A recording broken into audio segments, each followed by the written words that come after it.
दोस्तों, आपको एक साथ सम्मेलन में स्वागत है। और ये हमारा दूसरा दिन है और आज हम हमारे फाउंडिंग पास्टर मिल मुलन से प्रभु यीशु के वचन सुनने को जा रहे हैं।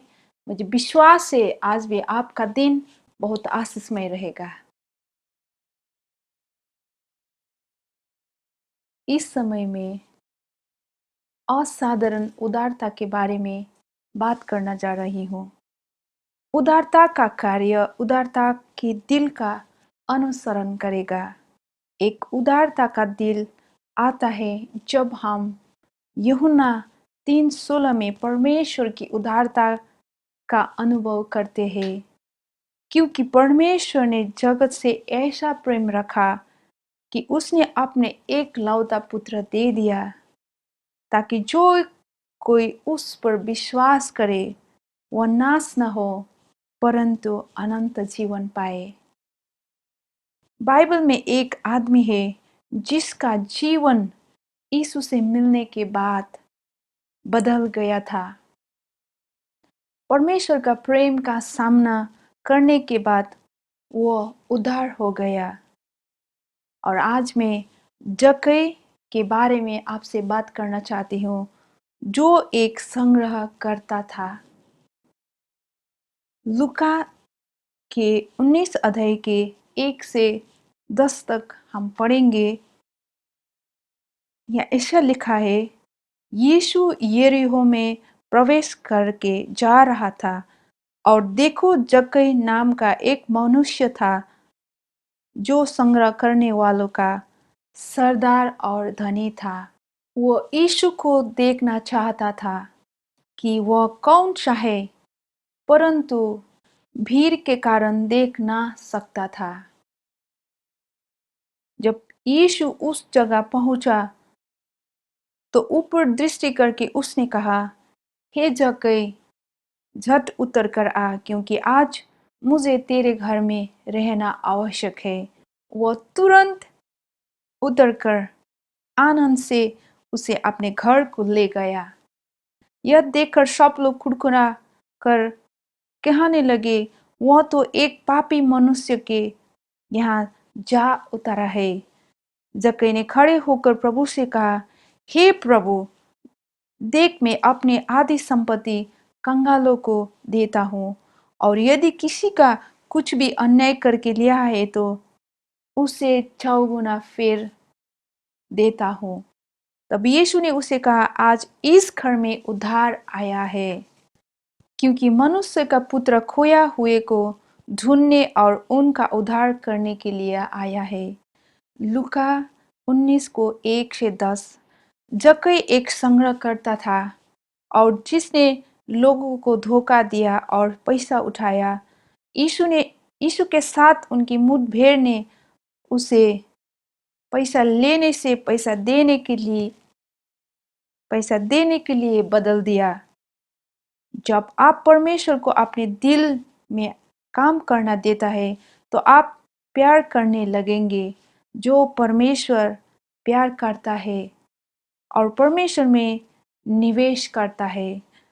उदारता प्रेम का अनुसरण करता है और यहाँ तक कि अक्सर बलिदान के साथ भी जाते हैं। जब यीशु इस धरती पर आया तो स्वर्ग ने अपने और मेरे लिए मरने के लिए सबसे बड़ा खजाना दिया, और वो यीशु मसीह का बलिदान था। हम एक ऐसा परमेश्वर को सेवा करते हैं जो हमारे लिए अपने प्यार के कारण सब कुछ हमें दे दिया। हो सकता है आज आपके जीवन में कोई ऐसा स्थान हो जहां आपको यीशु के प्रेम का सामना ना किया हो। क्या आप आज यीशु को अपने जीवन का परमेश्वर बनाने देंगे? अगर आप परमेश्वर आज आपको अपना अधिक समय, ऊर्जा, प्यार, धन देने के लिए चुनौती दे रहा है, तो आपको इसलिए त्याग करना पड़ सकता है क्योंकि आपके दिल में परमेश्वर के लिए जो प्यार है वह आपके दोस्तों, परिवार, अपने चर्च के लिए, आपके समाज के लिए। आइए उदार बने और इस उदारता का प्रतिबिंब करें जो परमेश्वर हमें हमारे आसपास के लोगों को दिखाना चाहता है।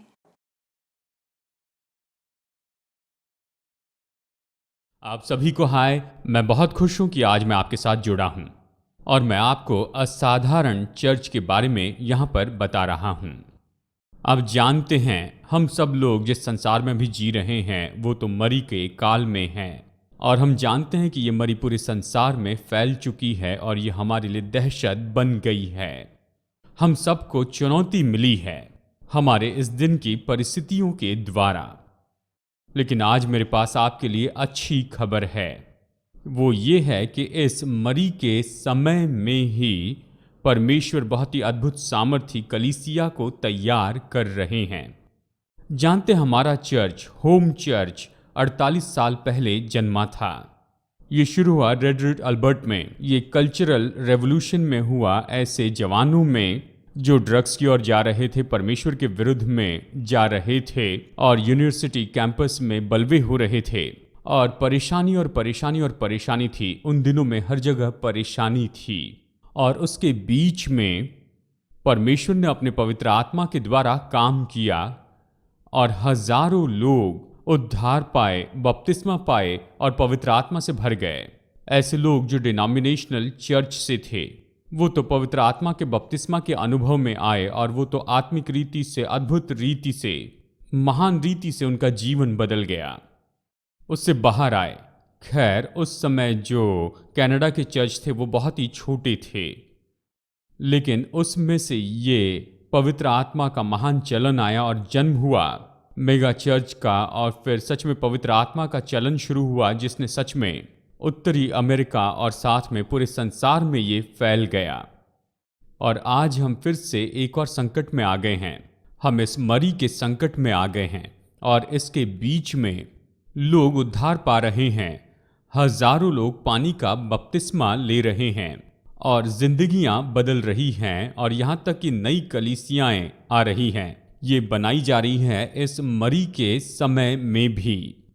जानते हैं, मैं केवल एक अनुभव के बारे में यहाँ पर नहीं कह रहा हूँ। सच में हम जिन दिनों में रह रहे हैं उसके बारे में बाइबल हमें बताती है। सच में ये कहती है कि अंतिम दिनों में परमेश्वर के भवन का पहाड़ तो पहाड़ों की चोटियों पर स्थापित किया जाएगा। और परमेश्वर का वचन तो बस यही है कि परमेश्वर का भवन पृथ्वी पर सबसे महत्वपूर्ण जगह हो जाएगी। और उसने कहा, आओ हम इकट्ठा होते हैं। वहां वो हमें अपने मार्ग सिखाएगा और हम उसके मार्गों में चलते जाएंगे। देखिए, मैं विश्वास करता हूं कि हम जी रहे हैं अंतिम दिनों के चर्च में। और जब हम शुरू के दिनों के चर्च के बारे में सोचते हैं, जो कि प्रेरितों के काम की किताब का चर्च था, ये चर्च तो 120 लोगों के साथ में शुरू हुआ था। पतरस ने खड़े होकर सुसमाचार का प्रचार किया। 3000 लोगों ने उद्धार पाया। अगले ही दिन भवन में जो लंगड़ा था, प्रभु ने उसे चंगाई दी। फिर और 5000 लोगों ने उद्धार पाया, और फिर चर्च बढ़ता चला गया। और वचन इस तरह से कहता है कि ऐसा हुआ कि पूरा यरूशलेम का नगर भर गया मसीह के सिद्धांत से। और फिर सताव होने लगा और लोग हर जगह तितर बितर हो गए। फिलिपुस सामरिया में गया और पूरा नगर मसीह के पास आया। और फिर पतरस गया एक प्रांत में और पूरा प्रांत यीशु के पास में आ गया। और इस परिस्थिति के बीच पतरस प्रभु से प्रकाशन प्राप्त करता है, और फिर वो कर्नेलियुस के घराने में पहुंचता है। और इसका परिणाम ये होता है कि यहाँ पर पूरा चलन होता है और अन्य जाति प्रभु के पास में आती है, प्रभु यीशु मसीह को जानती है।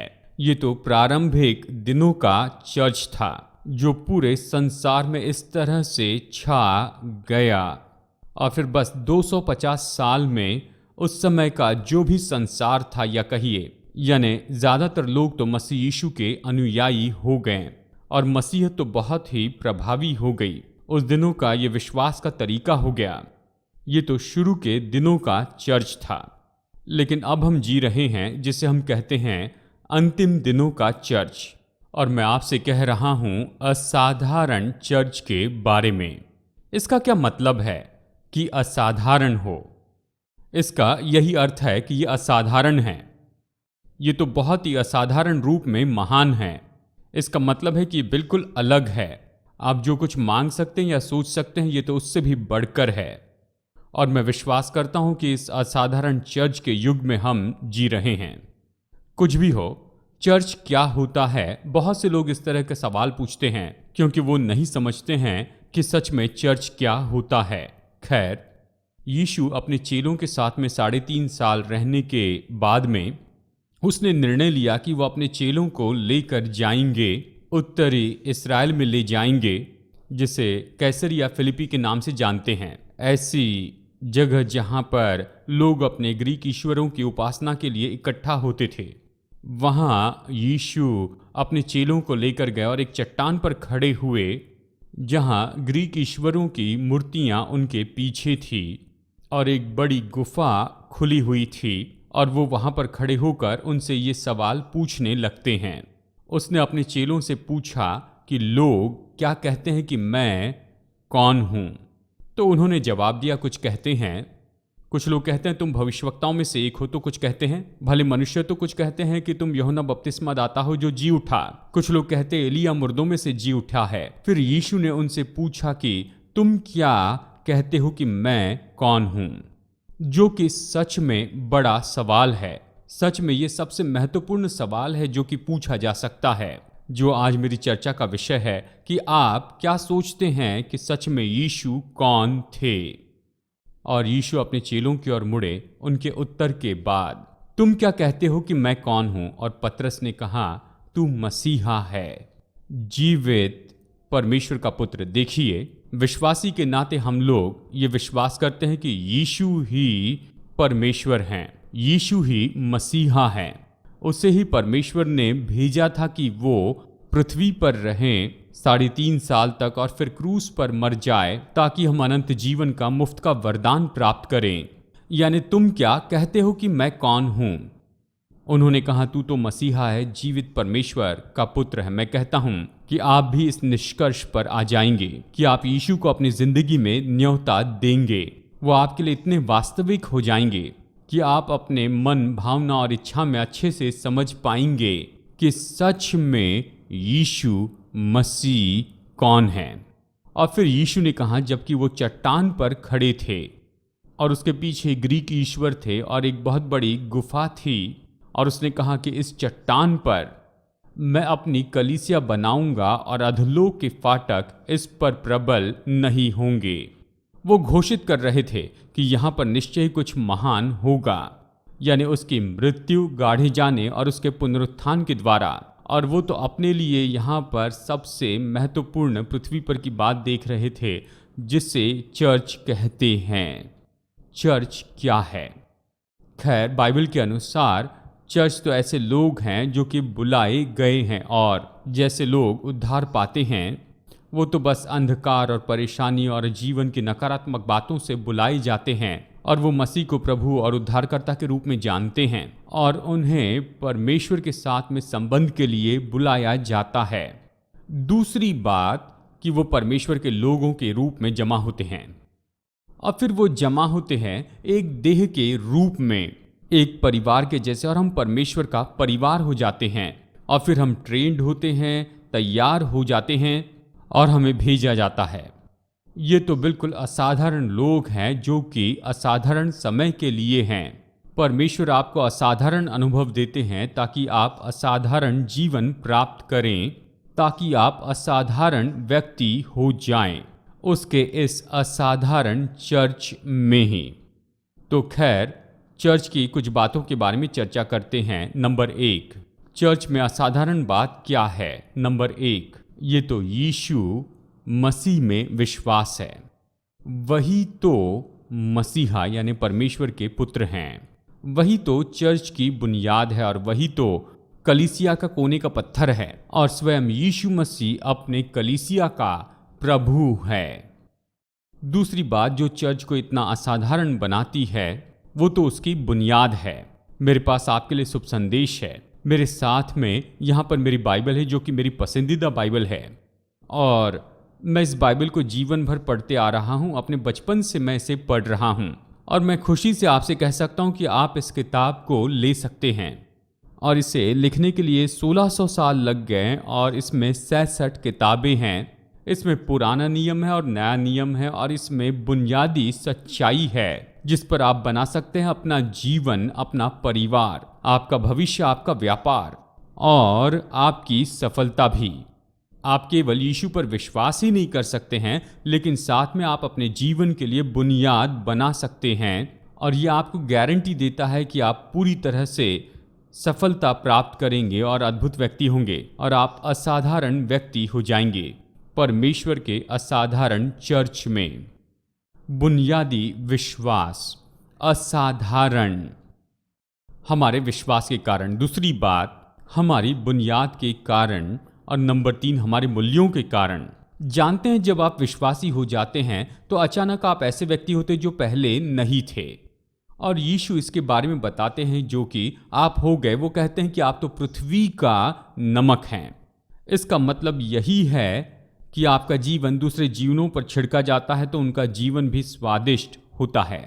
आप तो अपने समाज में बदलाव लाने वाले व्यक्ति हो जाते हैं। असाधारण चर्च और असाधारण विश्वास, असाधारण बुनियाद, असाधारण मूल्य, और फिर आप परमेश्वर के चर्च के भागी होते हैं, जो कि एक परंपरा में एक और परंपरा है।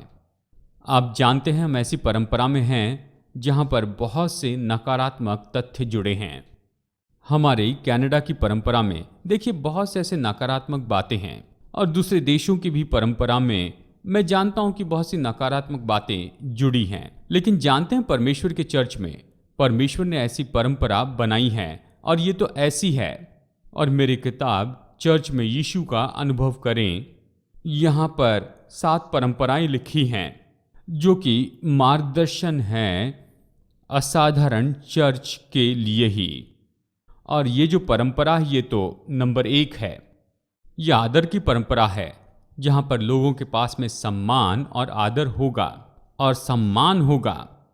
और दूसरी बात, ये तो संबंधों की परंपरा है, जहाँ पर लोग सच में एक दूसरे से प्रेम करेंगे, एक दूसरे की परवाह करेंगे। ये तो आराधना की परंपरा है, जहाँ पर लोग एक साथ प्रभु की आराधना करेंगे और प्रभु की उपस्थिति का अनुभव करेंगे।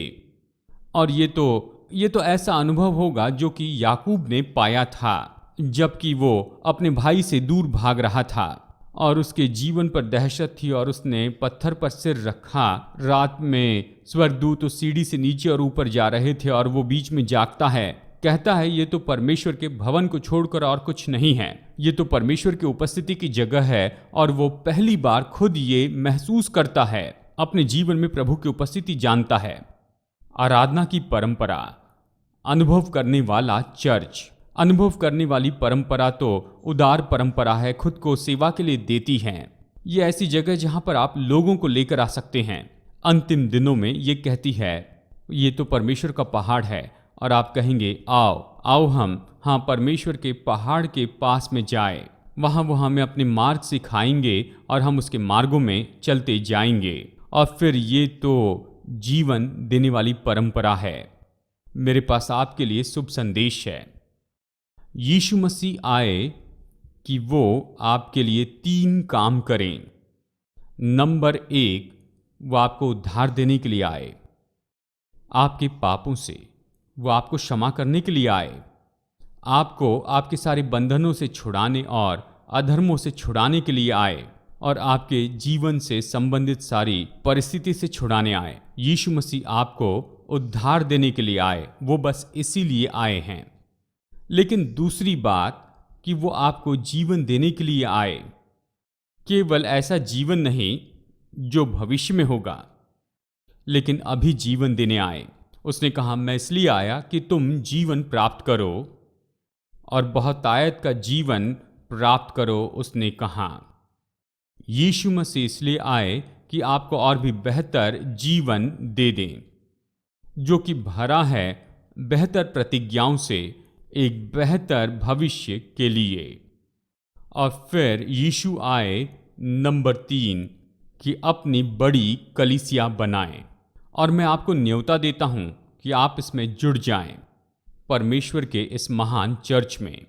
जानते हैं प्रेरितों के काम अध्याय 2 में पतरस यहां पर हजारों लोगों के सामने खड़ा था। यीशु मसीह मर गए थे, गाड़े गए थे और जी उठे थे, और उसने उनके साथ 40 दिन बिताए। प्रार्थना करने के लिए उन्हें ऊपरी कोठरी में भी भेजा। पवित्र आत्मा उन पर उतर आया और उसने उन्हें भर दिया। अपनी उपस्थिति से और अपनी आत्मा से उन्हें भर दिया और वो अन्य अन्य भाषा बोलने लगे जैसे परमेश्वर की आत्मा ने उन्हें उच्चारण दिया। और पतरस खड़ा होकर प्रचार करने लगता है और कहता है, जिसे तुमने क्रूस पर चढ़ाया वही तो प्रभु और मसीहा है। तो उन्होंने सवाल पूछा कि अब हमें क्या करना चाहिए। और पतरस ने कहा और 3 तरफा वाक्य कहा। नंबर 1, पश्चाताप करो। दूसरे शब्दों में, फिर कर आ जाओ। दूसरी बात, बपतिस्मा लो। इसका मतलब है कि डुबकी लगाओ। हम विश्वास करते हैं कि जब लोग उद्धार पाते हैं तो वो बपतिस्मा लेते हैं। और फिर उसने कहा कि तुम पवित्र आत्मा से भर जाओ। और फिर उस दिन लगभग 3000 लोग जानने लगे। उन्होंने जाना, प्रभु यीशु मसीह को जाना। इसलिए हम आपको न्योता देते हैं कि आप मसीह को स्वीकार करें। हम आपको न्योता देते हैं कि आप कदम बढ़ाएं। आप कदम बढ़ाएं कि यीशु मसीह के पीछे चलने लगे। हम आपको न्योता देते हैं कि आप पवित्र आत्मा से भर जाएं। और हम आपको न्योता देते हैं कि आप परमेश्वर के असाधारण चर्च के भागी हो जाएं। आप मजबूत विश्वास रख सकते हैं। आप जीवन को मजबूत बुनियाद पर बना सकते हैं। आप मूल्यों को पा सकते हैं जो आपके जीवन और भविष्य को आकार दे सकते हैं। आप उस परंपरा के भागी हो सकते हैं जिसे कहते हैं परमेश्वर के राज्य की परंपरा। परमेश्वर का राज्य तो है धार्मिकता, यानी जो सही है उसे करना, शांति। आप परमेश्वर और एक दूसरे के साथ में शांति पा सकते हैं। धार्मिकता, शांति और आनंद, पवित्र आत्मा में आनंद। और आप भागी हो सकते हैं एक परंपरा के, प्रभु राज्य की परंपरा के, और आप भविष्य पा सकते हैं क्योंकि प्रभु आपके बारे में कहते हैं, मैं जानता हूं कि मैंने तुम्हारे लिए कौन सी योजना रखी है, कि मैं तुम्हें आशा दूं और भविष्य दूं। आप भागी हो सकते हैं परमेश्वर के उस महान असाधारण चर्च के हो सकते हैं। ये तो सच में बहुत ही असाधारण है। ये तो सच में बहुत ही महान और अटल रूप में महान है, जिसकी आप कल्पना नहीं कर सकते और इसके बारे में सोच नहीं सकते। परमेश्वर के पास आपके लिए महान योजना है। जानते हैं, मैं तो बहुत ही खुश हूं कि ये होम चर्च केवल कनाडा में नहीं है, लेकिन हमारे महान अगुवे हैं यहाँ भारत में। और हमारे ऐसे बहुत से चर्च हैं जो कि बनाए गए हैं भारत के अलग शहरों में। केवल भारत में ही नहीं, लेकिन दक्षिण एशिया में और नेपाल में, बहुत से देशों में भी। मैं आपको न्योता देता हूं कि आप इसके भागी हो और आप हमारे साथ में जुड़ जाइए और आप भागी हो जाइए परमेश्वर के असाधारण और असामान्य चर्च के भागी हो जाएं। मैं आपके लिए प्रार्थना करना चाहता हूं कि परमेश्वर आपको आशीष दे। पिता, मैं प्रार्थना करता हूं कि मेरी आवाज़ सुनने वाले सभी को आप आशीष दीजिए, आप इनकी रक्षा कीजिए। मेरी प्रार्थना है कि आपका चेहरा इन पर तेजोमय हो।